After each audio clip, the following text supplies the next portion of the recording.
Assalamu alaikum, dear students. I'm Ajaz sir here. I welcome you all. As you know, we are dealing with the chapter complex numbers. So far, we have done so many things as far as complex numbers are concerned. Today, we are going to discuss very important thing, that is the argument या amplitude of complex number. तो बेटा आज हम पढ़ेंगे argument या दूसरा नाम इसका है amplitude of a complex number. तो चलो देखते हैं ये आर्ग्यूमेंट क्या है, एम्पलीट्यूड क्या है और how it is formed in the complex plane, या जिसको हम अर्गन प्लेन भी कहते हैं, गाशियन प्लेन भी कहते हैं, या एक्स वाई प्लेन कहते हैं, या कार्टेशियन प्लेन भी बेटा कहते हैं। तो मैं लेता हूं z equal to X plus iota Y. You know it's represented by a point. Let that point be p x comma y. X comma y, you know it's an ordered pair. जो आपने बेटा relations में पढ़ा है, ये ordered pair coordinate geometry में भी पढ़ा है, ये पॉइंट होता है। तो ये complex number z equal to X plus I Y, तो ये इस तरीके से है एक्स प्लस आई वाई, ये एक पॉइंट रिप्रेजेंट करता है p x कमा y। इसका मतलब ये o a x कोऑर्डिनेट है और a p y कोऑर्डिनेट है। तो हमारे पास ये हॉरिजॉन्टल कंपोनेंट x है और वर्टिकल कंपोनेंट y है। तो OP बेटा आपने देखा है, OP क्या होता है, OP is distance from origin to the point representing complex number. और कॉम्प्लेक्स नंबर की लैंग्वेज में इसको क्या कहते हैं, मॉड ऑफ z। तो ये हम r रखते हैं, and you no this mod of z equal जो आप r रखते हो, it is nothing the distance from origin to this point, and you can calculate it with the help of distance formula also that we have done। और ये बेटा आता है X square plus Y square. तो ये OP आपके पास है। तो एक कॉम्प्लेक्स नंबर है as point in a plane. तो हमारे पास OAX है, APY है। तो OP जो है, OP हमारे पास आया square root of X square plus Y square, और ये डिस्टेंस है, ये आपने R से डिनोट किया। तो अगर ये OP जो है, ये जो पॉजिटिव डायरेक्शन ऑफ एक्सिस है OX, अगर इसके साथ ये एंगल बेटा थीटा बनाता है, लेट दिस एंगल भी थीटा, तो हम देखेंगे ये थीटा जो एंगल है ये कहां पे बना, ये जो मॉडुलस है OP ये बनाता है किसके साथ, पॉजिटिव डायरेक्शन ऑफ एक्सिस के साथ। इसी को बेटा, इस एंगल को हम कहते हैं आर्ग्यूमेंट या amplitude of a complex number. Is that clear? फिर से मैं रिपीट करता हूं, ये जो एंगल थीटा है कौन बनाता है, मॉडुलस बनाता है किसके साथ, पॉजिटिव डायरेक्शन ऑफ एक्सिस के साथ। This is called the argument या amplitude of a complex number. तो इसकी डेफिनेशन बेटा क्या बनेगी, let's equal this thing be a complex number, then argument of a complex number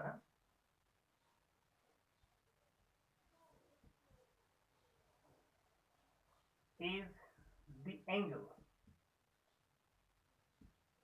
made by modulus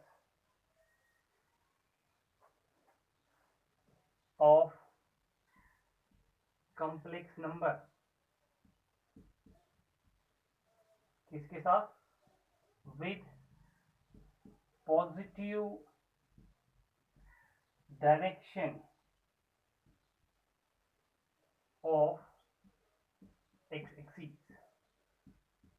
ठीक है बेटा? तो अब देखेंगे ये एंगल कैसे हम कैलकुलेट करेंगे।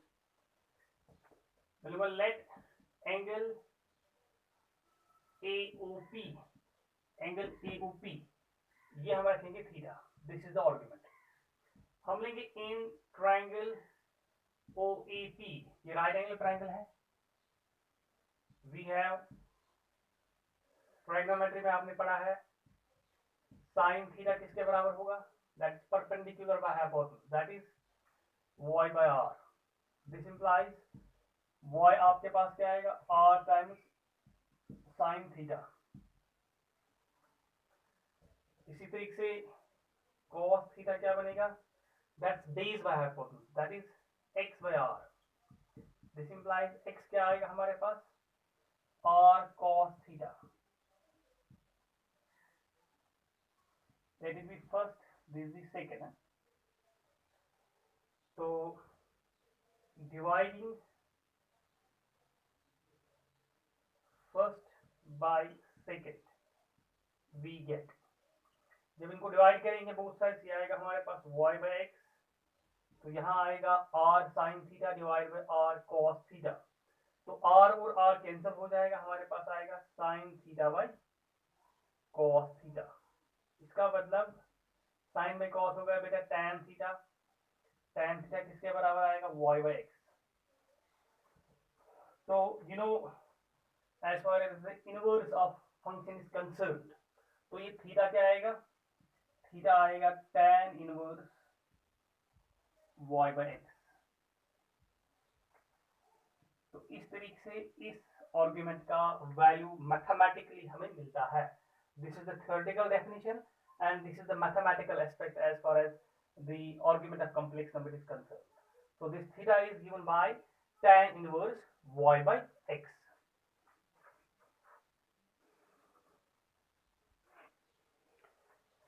तो हमने देखा 10, ये जो आर्गुमेंट है, आर्गुमेंट ऑफ z जो है, it's this angle theta and mathematically इसका वैल्यू क्या है बेटा, tan inverse y by x. So this is how you can get the value of argument of a complex number.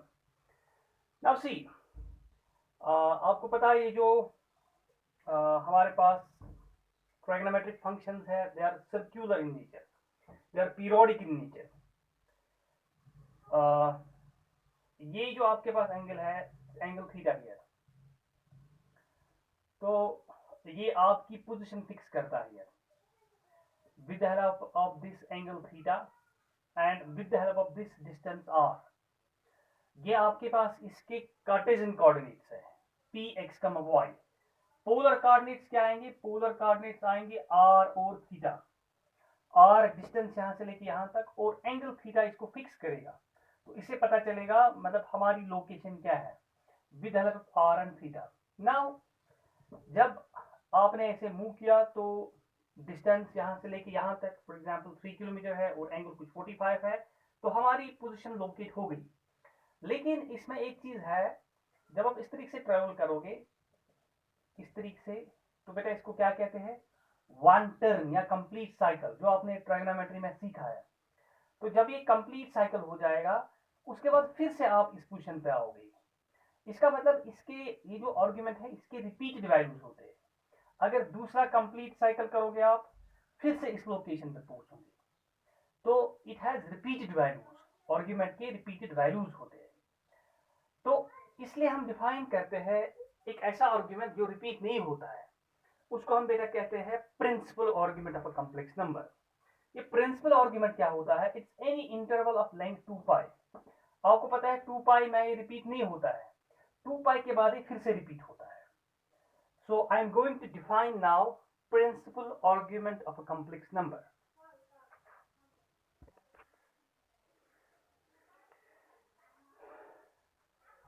तो बेटा अब हम डिफाइन करेंगे principal argument of complex number.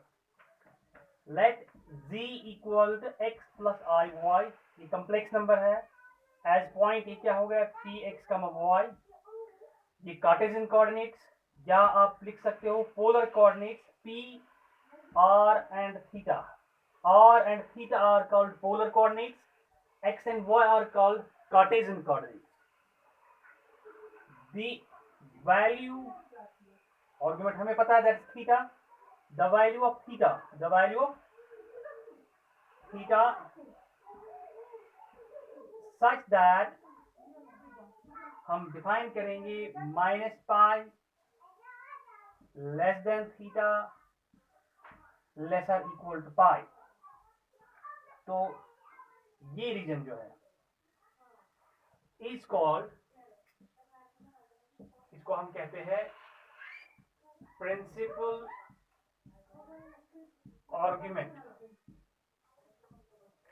Of z। और इसको डिनोट करते हैं, इट इज डिनोटेड बाय, इसको बेटा डिनोट करते हैं ऐसे A R G, argument of z, this called principal argument of ji.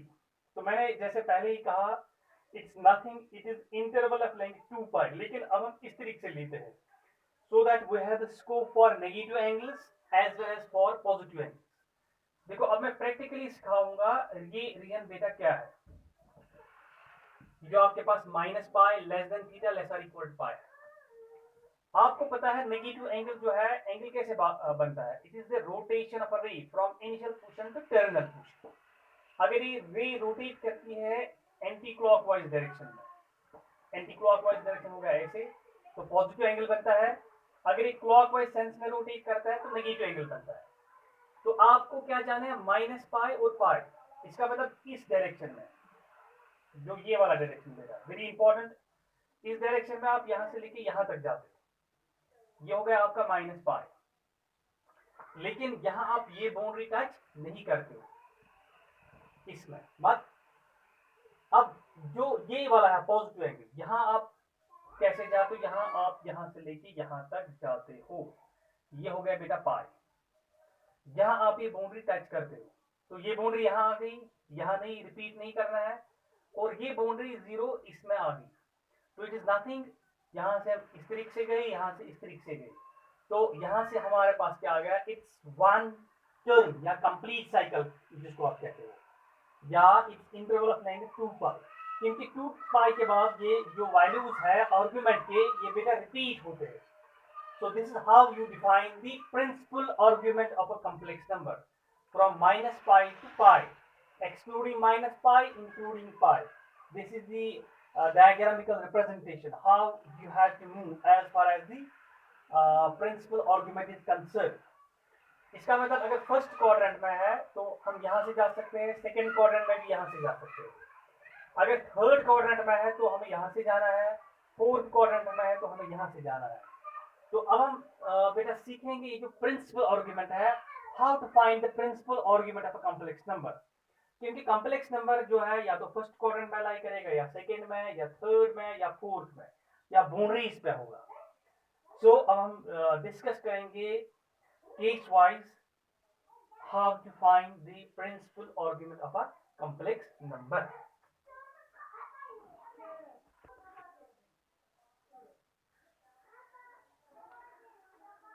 Now beta, finding principal argument. Now we learn how to find principal argument.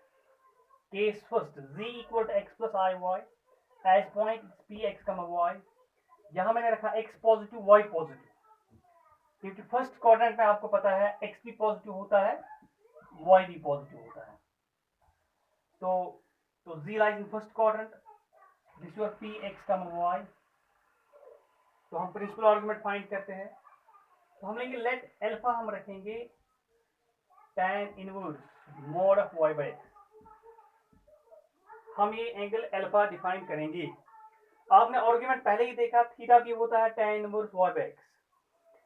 जब first quadrant में आप होगे, इसमें x भी पॉजिटिव y भी positive, so it is nothing, it is same as what, first quadrant में tan inverse y by x, क्योंकि x भी पॉजिटिव और y भी पॉजिटिव है। तो उस वक्त ये जो थीटा है, यही आपके पास आर्गुमेंट बनेगा।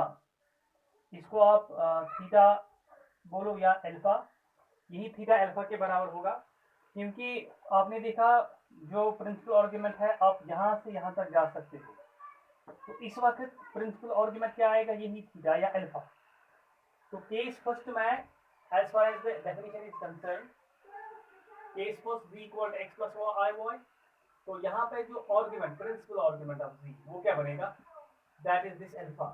और अल्फा का वैल्यू कैसे निकालेंगे, tan inverse mod of y by x, and in this case it is same as tan inverse y by x। तो फर्स्ट केस में प्रिंसिपल आर्गुमेंट क्या आएगा, ये वही, यही एंगल है, क्योंकि हम यहाँ से लेके यहाँ तक जा सकते हैं। सो इट इज दिस थीटा, इसको हमने अल्फा से डिनोट किया। सो it is case first.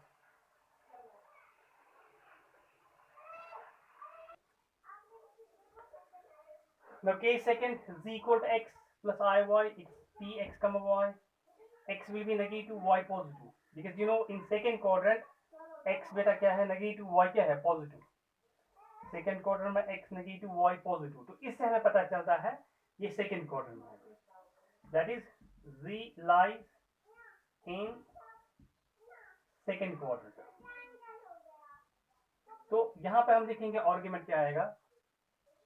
So it's like this,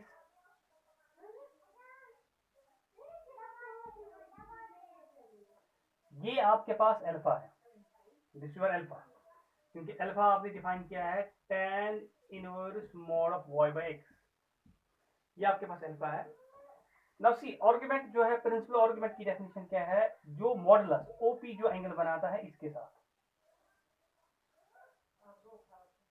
तो आपको ये एंगल निकालना बेटा, this is your principal argument, जो मॉडुलस बनाता है positive direction of x axis के साथ, जो कि आपने आर्गुमेंट की डेफिनेशन देखी। मैं इसको थीटा रखूंगा, ये मुझे निकालना है, ये थीटा मुझे पता है, ये एंगल जो है ये अल्फा है, और ये एंगल मैंने थीटा लिया जो मुझे निकालना है।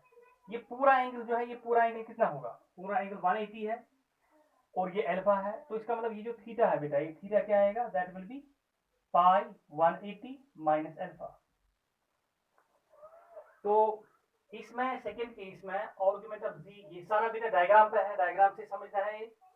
सेकंड केस में आर्गुमेंट ऑफ z बेटा क्या आएगा, that is pi minus alpha, this is case second.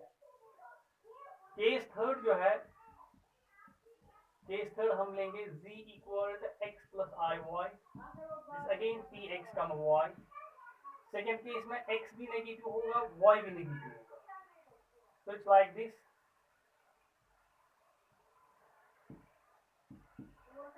तो थर्ड क्वाड्रेंट हम यहाँ पे है, let it be p x comma Y, तो ये इस तरीके से है, ये इस तरीके से है, ये आपके पास अल्फा है, अल्फा इसीलिए हमने डिफाइन किया है tan inverse mod of y by x, क्योंकि जो मॉडुलस लोगे आप वो सेम आएगा। नाउ सी आपका जो मॉड ऑफ z है, मॉड ऑफ z ये है, आपको देखना है ये जो है ये इसके साथ एंगल क्या बनाता है, पॉजिटिव डायरेक्शन में x एक्सिस, इसका मतलब हमें ये एंगल फाइंड करना है प्रिंसिपल आर्गुमेंट के लिए, क्योंकि अगर हम यहाँ से हम इस लाइन से नीचे नहीं जा सकते हैं, इसका मतलब हमें इस डायरेक्शन में जाना है। जब हम इस डायरेक्शन में जाएंगे, इसका मतलब ये क्लॉकवाइज सेंस है, तो नेगेटिव आएगा as far as angle is concern. फिर से हम क्या करेंगे, ये नेगेटिव किसका, क्योंकि हम इस डायरेक्शन में जा रहे हैं, क्लॉकवाइज सेंस में हम जा रहे हैं, तो ये एंगल अल्फा है, पूरा एंगल 180 है, तो ये मुझे फाइंड करना है, इसका नाम मैं थीटा रखूंगा। ये थीटा बेटा क्या आएगा, minus times minus because of direction, and it will be again what pi, क्योंकि पूरा एंगल पाई है, और ये माइनस अल्फा। तो जब इसको हम सॉल्व करेंगे, माइनस टाइम्स है, ये बनेगा अल्फा माइनस पाई। बेटा समझ आया? तो इट्स वेरी सिंपल। आर्गुमेंट जो प्रिंसिपल आर्गुमेंट या आर्गुमेंट जो है, आर्गुमेंट की डेफिनेशन है जो मॉडुलस बनाता है पॉजिटिव डायरेक्शन x एक्सिस से के साथ। अब प्रिंसिपल आर्गुमेंट के लिए हम यहां से नहीं जा सकते, क्योंकि हम यहां तक ही जाते हैं, इसलिए हमें इस सेंस में जाना पड़ेगा। जब इस सेंस में गए हम, इट्स नेगेटिव, ये पूरा एंगल पाई है, ये अल्फा रखा, pi minus alpha, simplifying it is alpha minus pi. तो थर्ड केस में आर्गुमेंट ऑफ z बेटा क्या आएगा, it is alpha minus pi, और अल्फा का वैल्यू जो है, अल्फा का वैल्यू आपके पास ये है। So this your case third. अब इसी तरीके से हम फोर्थ केस करेंगे।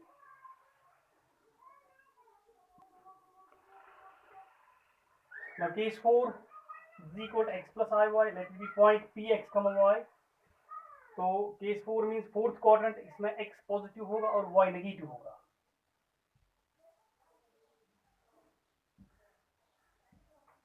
Fourth quadrant x positive y negative, तो इसमें x पॉजिटिव है और y नेगेटिव है, so it's like this। तो ओ ए पी, ये आपके पास मॉड ऑफ z है। तो मॉड ऑफ जी जो है इसके साथ अगर हम ये एंगल देखेंगे यहां से यहां तक, it's argument, but this is not the principal argument, क्योंकि प्रिंसिपल आर्गुमेंट में आप यहां से आगे नहीं जा सकते हो। तो अब दूसरा एस्पेक्ट इसका क्या है, ये जो मॉडुलस है आपको देखना है positive direction of x axis के साथ एंगल क्या बनाएगा। तो हम ये डायरेक्शन ले सकते हैं, जब ये डायरेक्शन हम लेंगे तो नेगेटिव, और ये आप लेते हो अल्फा, तो ये हमारे पास क्या आएगा, ये आएगा माइनस अल्फा। समझ आ रहा बेटा। तो मॉडुलस जो बनाता है इसके साथ angle positive direction of x axis, तो ये डायरेक्शन आप ले रहे हो तो ये क्या आएगा माइनस अल्फा। इसका मतलब जब केस 4 होगा that is z lies in किसमें, फोर्थ क्वाड्रेंट। तो आर्गुमेंट ऑफ जी बेटा क्या आएगा, आर्गुमेंट ऑफ जी आएगा minus alpha, and you know that alpha क्या है, alpha is tan inverse mod of vertex. So these are 4 cases, huh? First quadrant, second quadrant, third and fourth one. तो आपने क्या सीखा, फर्स्ट में जो है फर्स्ट क्वाड्रेंट में आर्गुमेंट ऑफ जी क्या है, ये मैं यहाँ सम अप कर रहा हूँ, alpha that is tan inverse mod of y by x. Second case mean second quadrant, इसमें आर्गुमेंट ऑफ जी क्या है, that is pi minus alpha. Third case mean third quadrant, argument of z क्या बना, वो बना alpha minus pi. और fourth quadrant में क्या बना, आर्गुमेंट ऑफ जी वो बना बेटा minus alpha. So this is the how we find principal argument as far as four quadrants are concern. अब इसमें बेटा क्या रहता है, अब इसमें बाउंड्रीज रहती है. बाउंड्रीज देखो, first quadrant, second, third, fourth आपने किया. बाउंड्रीज मींस अगर पॉजिटिव एक्स एक्सिस पे होगा या नेगेटिव एक्स एक्सिस पे होगा, या पॉजिटिव वाई एक्सिस पे होगा या नेगेटिव वाई एक्सिस पे होगा. अब हम बाउंड्रीज जो है, बाउंड्रीज अब हम कवर करेंगे.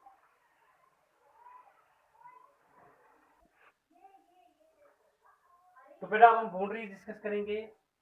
Let z equal to x plus I y. अगर पॉजिटिव एक्स एक्सिस, पहले हम लेंगे पॉजिटिव एक्स एक्सिस. जो पॉजिटिव एक्स एक्सिस है मीन यहाँ पे अगर पॉइंट होगा वो क्या होगा, दैट इज 1,0. एक्स कोऑर्डिनेट 1 है, वाई कोऑर्डिनेट 0 है. तो हमारे पास जो कॉम्प्लेक्स नंबर होगा वो क्या होगा, x plus iota 0, and this will be only x, and this x should be greater than 0. You know it's positive 1 2 3 4.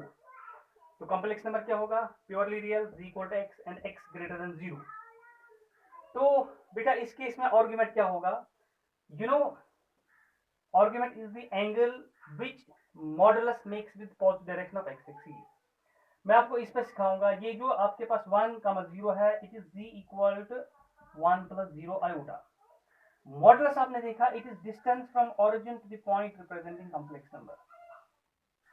यहां से लेके यहां तक डिस्टेंस 1 है, और ये मॉडुलस जो है ये इस positive direction of x axis के साथ क्या एंगल बनाता है,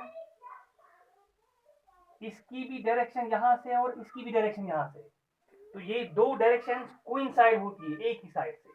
तो वेक्टर्स में आपने सीखा है, it's nothing, it is angle between two vectors. तो इन दो डायरेक्शंस में एंगल, इस डायरेक्शन का इसी के साथ एंगल क्या बनेगा, इसका एंगल 0 बनेगा. तो ये जो ओपी है, ओपी ओ एक्स के साथ, कोऑर्डिनेट ज्योमेट्री ओपी ओ एक्स के साथ, क्योंकि कोइंसिडेंट लाइंस बनती है, ओपी ओ एक्स के साथ एंगल बेटा क्या बनेगा, ये एंगल बनाएगा 0. तो इसका मतलब जो भी complex number positive direction of x axis पे होगा वो क्या होगा, any positive real number 1 2 1/2 √3 √7 anything, जो भी इस पे लाई करेगा उसका जो प्रिंसिपल आर्गुमेंट है बेटा वो क्या बनेगा, वो बनेगा 0. तो हम जनरल में लिखते हैं z equal to x plus I y and x is greater than 0. तो इसका आर्गुमेंट जो है बेटा वो क्या बनेगा, वो बनेगा 0. तो ये एंगल इसके साथ 0 बनाएगा. अब इसके बाद negative part of x axis, negative x axis. तो ये तरीके से हमारे पास होगा, लेट इट बी है पॉइंट, ये P, ये क्या हो गया -1, 0। तो ये ओरिजिन आपका है, यहां से लेके यहां तक जो डिस्टेंस है, डिस्टेंस है, यहां से लेके यहां तक भी distance, this is 1 and this your modulus of z। तो हम लिखेंगे z इक्वल टू, यहाँ पे क्या होगा x plus iota 0 and this is x and this time x should be less than 0, negative होना चाहिए। तो अब जो मॉडुलस है OP, ये OX के साथ, इस डायरेक्शन के साथ बेटा क्या एंगल बनाता है? यू विल सी OP की डायरेक्शन ऐसी है और OX की डायरेक्शन ऐसी है। ये एंगल बेटा क्या बनाता है? ये बनाता है 180। तो जो भी कॉम्प्लेक्स नंबर कहां पर negative part of x axis पे बेटा लाई करता है, तो उसका आर्गुमेंट क्या बनेगा? आर्गुमेंट ऑफ z क्या बनेगा? 180। फॉर एग्जांपल आपके पास z होगा -√3, -√3 is written as -√3 plus 0i. So you don't have to do anything, any calculation. You see it lies on negative part of x axis.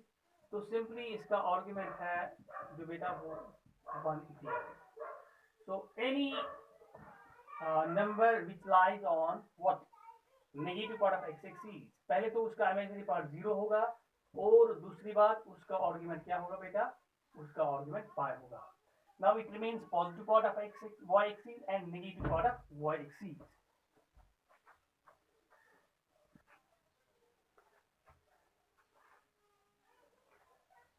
The third case, positive part of y axis means जब complex number positive part of y axis पे बेटा लाई करेगा तो वो कैसे होगा? वो होगा z equal to iota y. It can be written as 0 plus iota y and y is here greater than 0. तो जो भी कोई कॉम्प्लेक्स नंबर इस positive part of y axis पर लाई करेगा, फॉर एग्जांपल आपके पास यहाँ पे है 0,1. What is 0,1? ये point P, it's nothing, it is written as z equal to 0 plus 1 iota and it is iota, the basic unit of the complex number. Now see, modulus जो है, it is distance from this point origin to the point representing complex number. ये distance 1 है। ये जो OP है मेरा, OP, ये जो OP है, OP इस OX के साथ एंगल क्या बनाता है? So this is the definition, the angle which the modulus makes with what? Positive direction of x axis. And clearly you are seeing here this angle is 90 degree. So pi by 2. इसका मतलब जो भी complex number positive part of y axis पर लाई करते हैं तो उसका argument क्या है? उसका आर्गुमेंट है pi by 2. तो यहाँ बेटा आर्गुमेंट ऑफ z क्या आएगा? आर्गुमेंट ऑफ z आएगा pi by 2. किसके लिए? जो भी complex number positive part of y axis पर लाई करता है। फॉर एग्जांपल आपके पास होगा z equal to √3 iota, √3 iota, it is 0 plus √3 iota. It's purely imaginary numbers जिनके जो y कोऑर्डिनेट पॉजिटिव होगा, ठीक है, वो यहाँ पे लाई करेगा। तो आर्गुमेंट ऑफ z इसके लिए बेटा क्या आएगा? It's pi by 2। इनकी डिस्टेंस कितनी भी होगी, चाहे यहाँ पे होगा, यहाँ पे होगा, यहाँ पे होगा, लेकिन हमें देखना है वो इसके साथ एंगल क्या बनाता है? वो बनाता है pi by 2. This case third. Boundaries में case 4, negative part of y axis mean z अगर यहाँ कहीं पे कॉम्प्लेक्स नंबर लाई करेगा तो जनरल फॉर्म में वो क्या होगा? z equal to iota y, it can be written as 0 plus iota y, और यहाँ y बेटा क्या होगा? y will be negative. जैसे हम यहाँ लेंगे, it is 0, -1 here and it's nothing, this point, this is z equal to 0 plus -1 into iota, so this is minus iota. अब यहाँ देखो ये जो डिस्टेंस है OP इस OX के साथ बेटा एंगल क्या बनाता है? OP इसके साथ एंगल क्या बनाता है? प्रिंसिपल आर्गुमेंट में देखा आपने ये ऐसे लेना है, तो ये एंगल बेटा कितना है? ये -π/2 है। इसका मतलब जो भी complex number negative part of y axis पर लाई करेगा उसका प्रिंसिपल आर्गुमेंट क्या आएगा? -π/2। तो यहाँ पे बेटा आर्गुमेंट ऑफ z क्या आएगा? This is -π/2। So this we have covered all the four boundaries. तो फर्स्ट बाउंड्री जो है positive part of x axis, उसमें आर्गुमेंट ऑफ z बेटा आपने क्या देखा? वो देखा 0।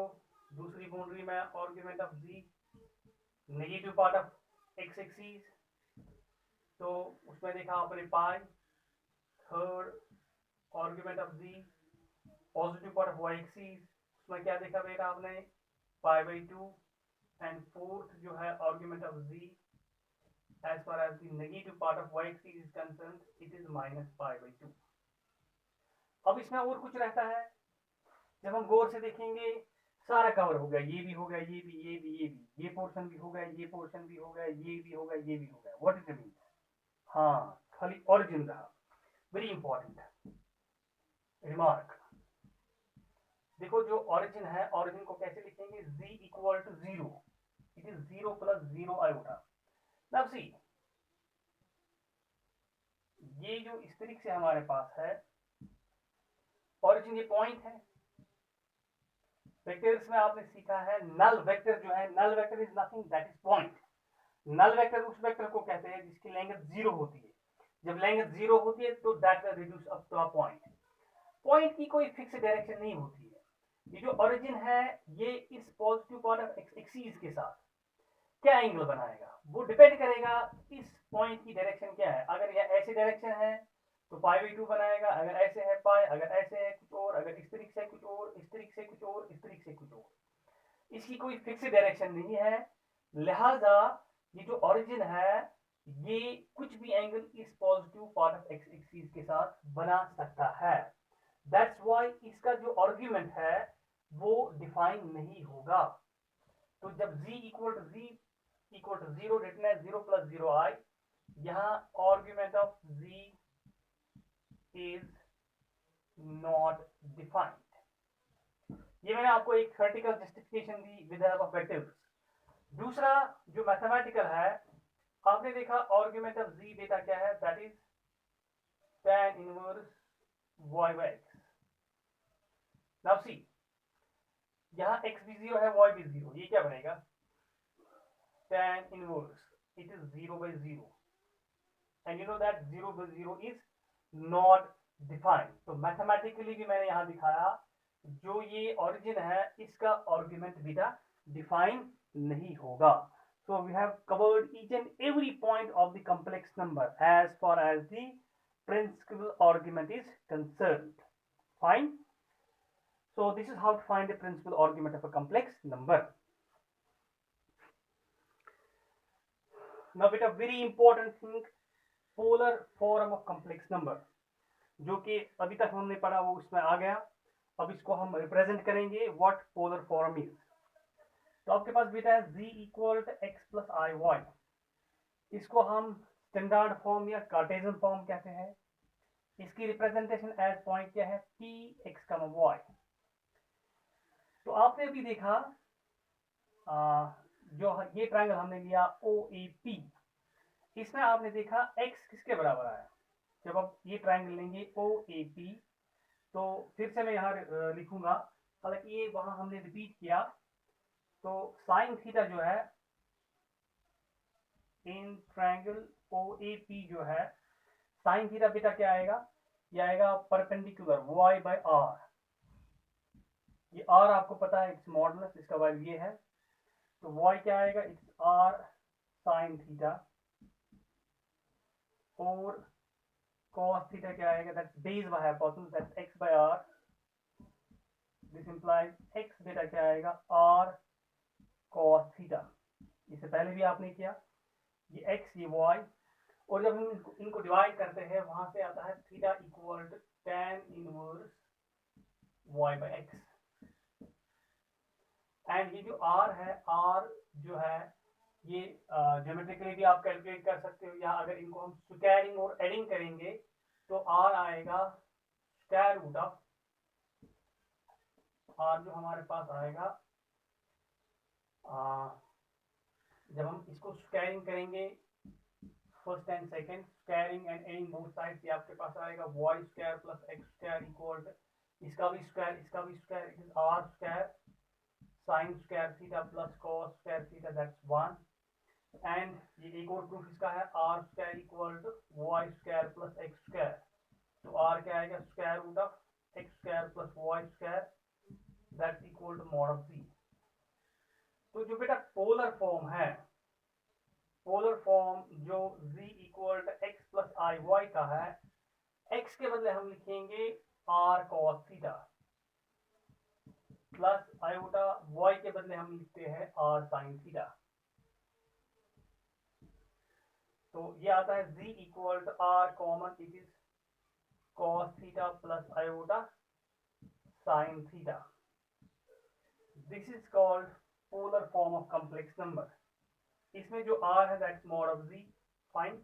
और जो थीटा हमारे पास है, ये हमारे पास होता है principal argument of a complex number, जो अभी आपने सीखा। So polar form is z equal to r times cos theta plus iota sin theta. Y r is mod of z, and mod of z is square root of x square plus y square. And this theta, this is principal argument of a complex number. So this way you can write complex number in polar form. Fine. And you have done how to find the principal argument of a complex number. And as far as its representation is concerned, as point इसको हम represent कर सकते हैं बेटा, p जो पहले मैंने दिखाया, r और थीटा, यहाँ पर वेरिएबल्स क्या है, r और थीटा, ये आपके पास क्या लाते हैं, पोलर कोऑर्डिनेट्स, जो हमने यहाँ फिक्स किए। सी डिस्टेंस जो है यहाँ से यहाँ तक, ये इस पॉइंट को यहाँ लोकेट करेगा, लेकिन डिस्टेंस जो है, डिस्टेंस फॉर एग्जाम्पल अगर ये 3 किलोमीटर है, ये ऐसे भी हो सकता है, ऐसे भी हो सकता है, लेकिन ये एंगल पूरा इसको लोकेट करेगा, क्योंकि 45 अगर होगा तब जाके ये पॉइंट आपके पास इसमें आएगा। अगर 45 से थोड़ा ज्यादा होगा तो ये लोकेट इस तरीके से होगा। So these two together, distance and this angle, they will fix this point, they are called the polar coordinates.